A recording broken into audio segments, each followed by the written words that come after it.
Telefon gibi. Ömür. Evet.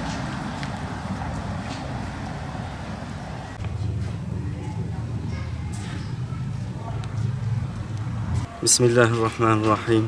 2024-2025 eğitim ve öğretim sezonunun tüm öğrencilere ve velilerimize, öğretmenlerimize hayırlı olmasını temenni ediyorum. Bugün Yetimler Vakfı olarak Mardin Artuklu'da ve Ortaköy beldesinde yetim kardeşlerimize kırtasiye yardımında bulunduk.